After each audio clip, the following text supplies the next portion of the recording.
Happy Valentine's Day, everyone. My best Valentine was my mother, and she's no longer here, and I would be celebrating with her today if she was here.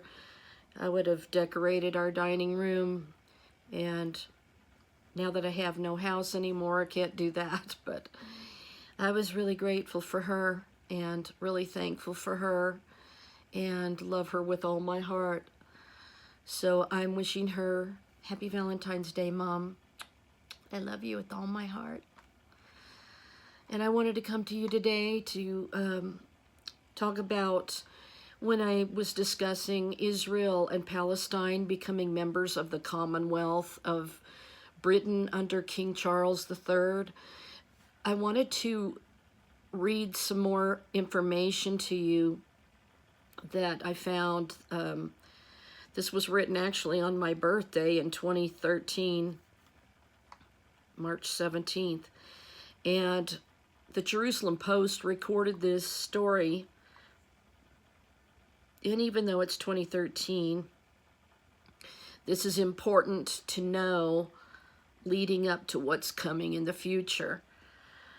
And because I told you that the Sanhedrin would have a new king put upon the throne of Judah, that's a replacement king for Jesus. And it's something really important to note that the Commonwealth, Israel, and Palestine, Britain's newly signed Commonwealth Charter, could provide a possible framework for peace between Israel and Palestine. So this was back when the Queen was still alive. And it said on March 11th, 2013, Queen Elizabeth II formally signed the Commonwealth Charter, a document that delineates for the first time 16 core values shared by the nations of the Commonwealth and their governments. The Commonwealth is an aspect of contemporary life that most people know little about. Yet the Commonwealth has the potential to exert an enormous positive power on global politics, as is further attested by the recent charter. However, what it has failed to demonstrate so far, and still may lack, is the drive to provide positive leadership on the world stage in favor of the core values it possesses. The Commonwealth is a voluntary association of 54, and now it's 56 nations, most of whom, but not all, were once part of the British Empire. Regardless of their individual constitutions, all of them agree to recognize the current British monarch as head of the association. So the king is always head of state, and this is why I told you that I realized in Revelation 13, it was the ancient monarchy of Judah that God brought a sword against, that had the sword wound to the head that their monarchy once was. And then in John's day, when he was told to write the prophecy, it was not. There was no king on the throne. And then he was to write about the future when they would put a king on the throne. That's what I realized. And so, you had what once was, the past, the present, and the future, written from John's day, meaning the present then. So the king was always head of state, and so that is the head wound. And when the Sanhedrin puts this king on the throne, he will be considered the Messiah. So he will be in place of King Jesus. And so this is really important to understand it. And regardless of their individual constitutions, they all agree to recognize the current British monarch as head of the association. The members have a combined population of 2.1 billion, almost a third of the world's population. And we see some things regarding judgment on a third of the world's population in the Bible. Beyond the ties of history, language, and institutions, what unites this diverse group of nations are the association's values of democracy, freedom, peace, and the rule of law. Essentially, these are the basics of the 16 core values now enshrined in the Charter. They include a commitment by Commonwealth leaders to uphold democracy and human rights as expressed by the Declaration. We are incomplacably opposed to all forms of discrimination, to advance international peace and security, as the Charter states. We reiterate our absolute condemnation of all acts of terrorism in whatever form or wherever they occur or by whomever they perpetrated. To promote tolerance and respect, freedom of expression, the rule of law, good governance, to protect the environment, provide access to health, education, and food for all, and to promote gender equality, and to recognize the positive role of young people in promoting these and other values. And I think that's really important that it mentions food for all, since the WEF is trying to remove food for all. And the Commonwealth is not a political union, but an intragovernmental organization in which countries have diverse social, political, and economic backgrounds are regarded as equals. Alongside having these shared values, the Commonwealth nations also share strong trade links. It has been shown that trade between another Commonwealth member increases as much as 50% in comparison to a non-member. 5 countries are currently seeking membership into the Commonwealth, but neither Israel nor the Palestinian Authority are among them. As part of the former British-mandated Palestine, both would have a stronger claim than, say, Mozambique or Rwanda, which are current members, or Algeria, which has applied to join. Could a stated intention to apply for membership into the Commonwealth by both Israel and a sovereign Palestine be a positive factor in the process of negotiating a solution to the Israel-Palestine dispute? One organization that would probably support the idea, though it might appear way off the map at the moment, would be the Israel-Britain and Commonwealth Association. That's the IBCA, an organization that was established in 1953 with the aim of encouraging, developing, and extending social, cultural, and economic relations between Israel and the Commonwealth.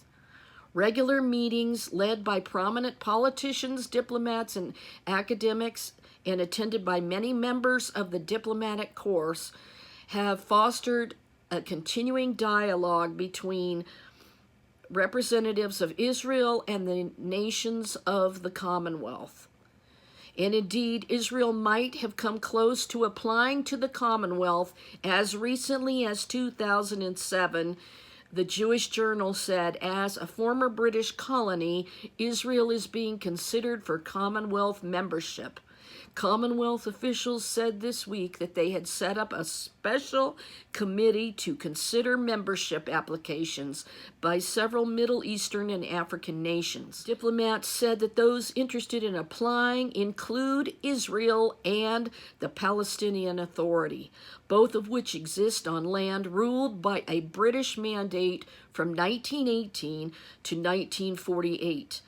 An Israeli official did not deny the report, but said this issue is not on our agenda right now. And now time has marched on, and the king, the Prince of Wales, has become the king.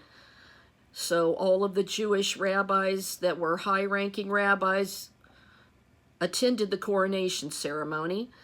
And perhaps now it should be, with the renewal of the peace process looming, fostered by then U.S. President Obama's forthcoming visit to the region at that time, 2013, as well as a new Israeli government about to take office with peace on the agenda. Some new ideas are needed to burnish the age-old arguments. Whatever Israel's enemies may claim, there is no doubt that Israel's core values align completely to those of the Commonwealth.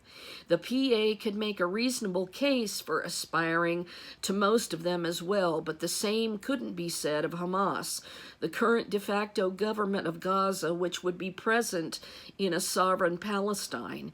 And nonetheless, in this case, as with all others, the PA will act as the sole legitimate representative of the Palestinian people. The offer of membership into the Commonwealth to both Israel and possibly a sovereign Palestine would provide a major boost in for peace talks, a framework where the two-state solution might flourish, they say.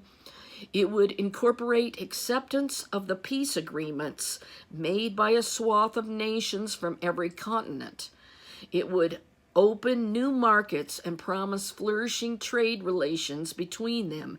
Most importantly, it would grant both parties memberships into an association dedicated to democracy, freedom, and peaceful coexistence. And so this is really stunning information, because the Queen put forth this Commonwealth Charter, and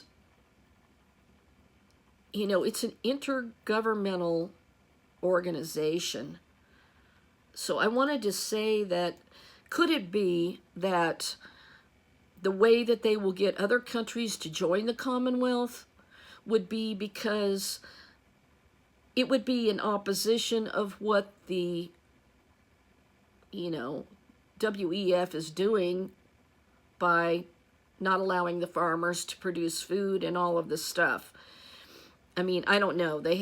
King Charles III speaks for the WEF, so who knows?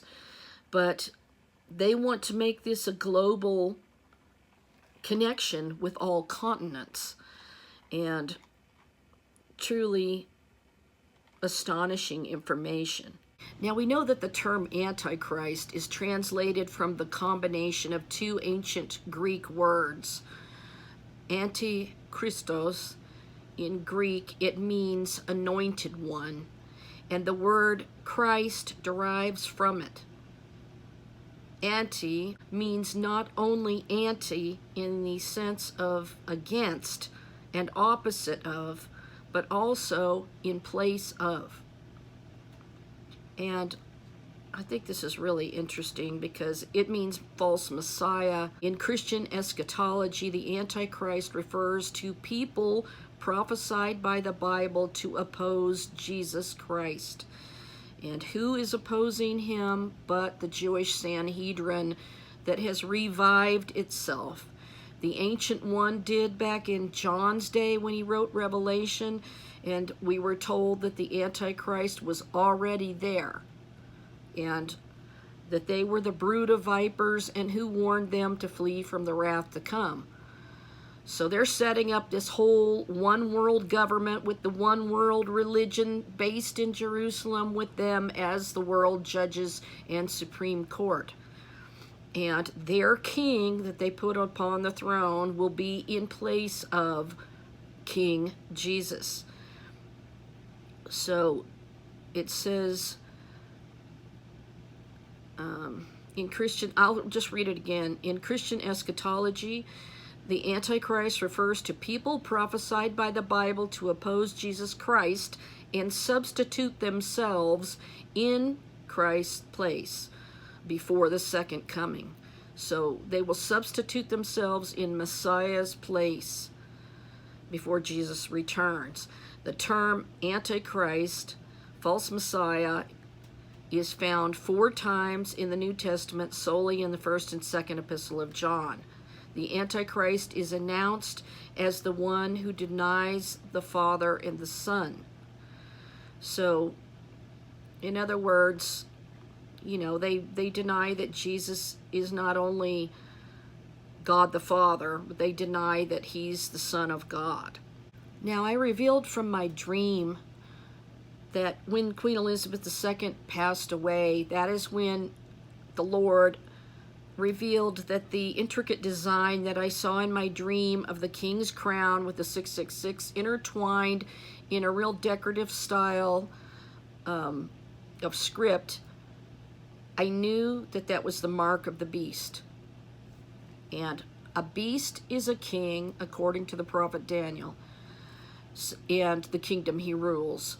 So the beast is a king, it's the king's mark. And this was my original revelation, and I'm sharing it with everybody out here. And a common preterist view of the mark of the beast, focusing on the past, they thought it was the stamped image of the emperor's head on every coin of the Roman Empire. The stamp on the hand or in the mind of all, without which no one could buy or sell. That's how they described it. So when I said it was the royal cipher, you can have the royal cipher with just the initials, but the coins, the money, has the king's image on it.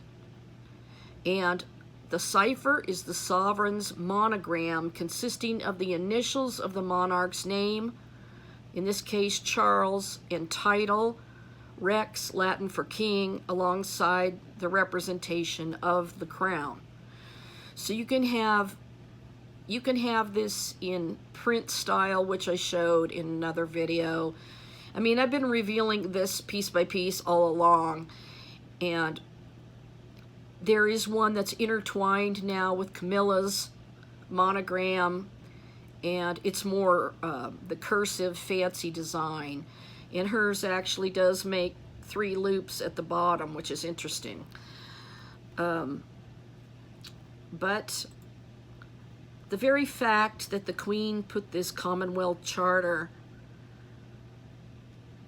into place with 16 core values shared by the nations of the Commonwealth and their governments, anybody that signs up to be under this charter would be underneath what is in this charter, underneath the king.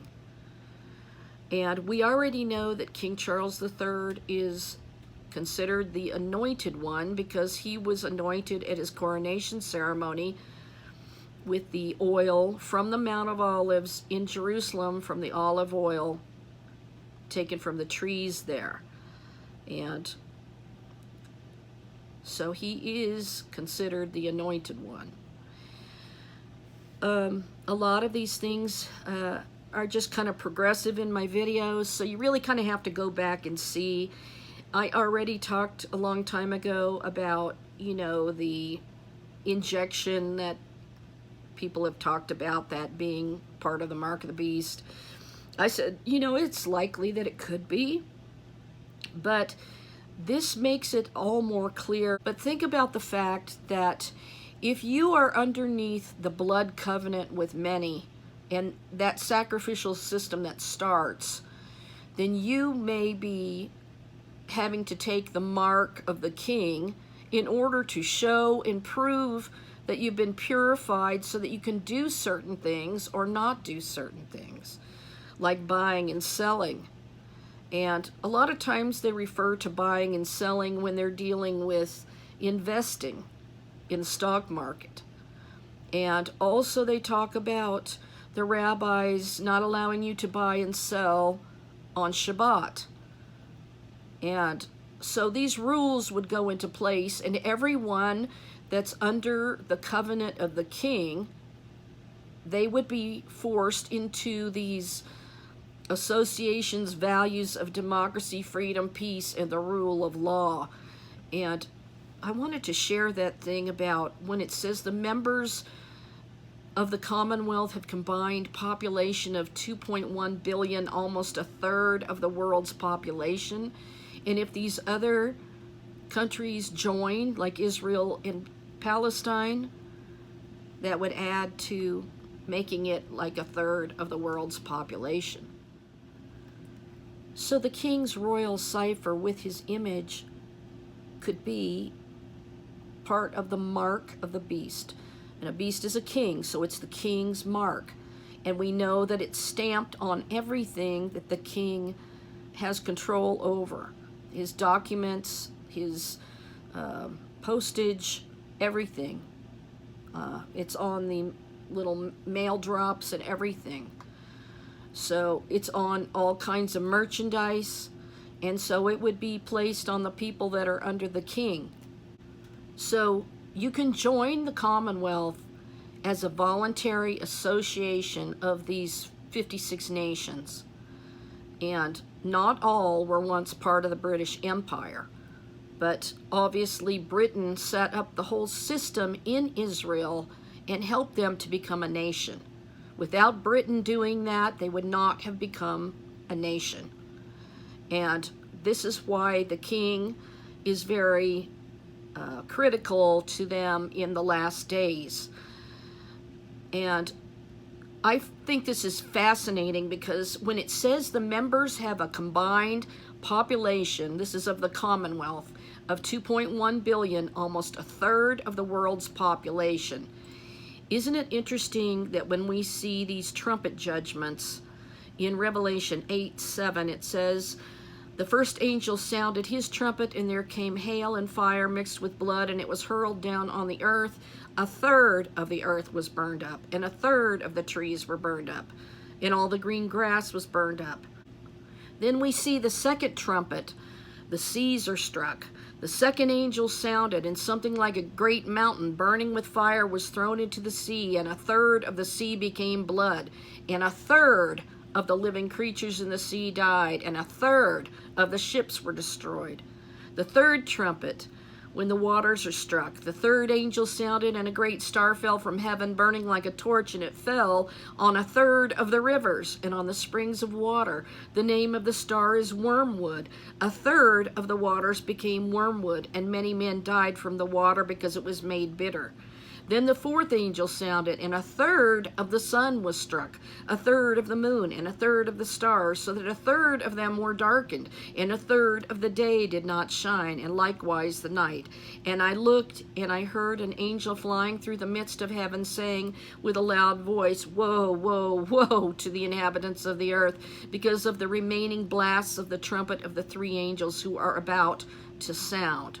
And in Revelation 9, it goes on with the fifth trumpet, which is the locust from the bottomless pit, which I gave you a huge revelation about that. That's incredible. And God would bring this ancient enemy of Israel up from the bottomless pit, and they would chastise all the people that do not have the seal of God on their foreheads. So they don't have the King of Kings mark. They have taken the mark of an earthly king, his royal cipher, instead of the King of Kings royal cipher. And then we have the sixth trumpet, which is the angels from the Euphrates are unloosed.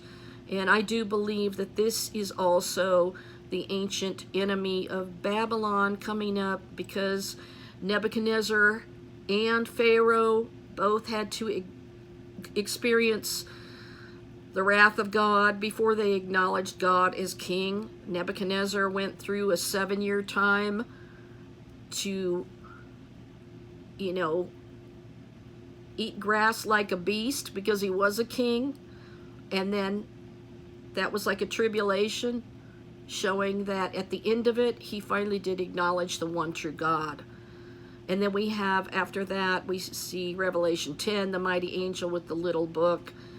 And so all of this is really interesting, that the Commonwealth nations are a third of the earth. Truly astonishing if this king is performing a blood covenant with many, or putting his royal cipher stamp of approval on this as Israel and Palestine become part of the British Commonwealth under King Charles III. It all comes together. So I just wanted to give this little bit of information to you, and I think it's interesting that they used to think that the emperor's image would be on the mark. So his royal cipher could definitely contain the king's image like it is on the coins. And remember, I just showed the coin that was just in the news and minted for the year of the dragon for Charles, with him parallel with the dragon and holding the world in his hands with the cross, the gospel message of Christ on the top. And while he does include Christianity, he also includes all the other religions that are worshiping someone who's not God. So it's really not upholding the gospel, the faith, like Queen Elizabeth II did in her oath when she took it at her coronation ceremony. He changed it. So this is truly fascinating. I think this is really helpful in understanding how it's going to come about. And it's truly astonishing that we're seeing this with our eyes, because I can tell you in the 1980s, 1990s, none of this was coming to pass. And now it's clear as day.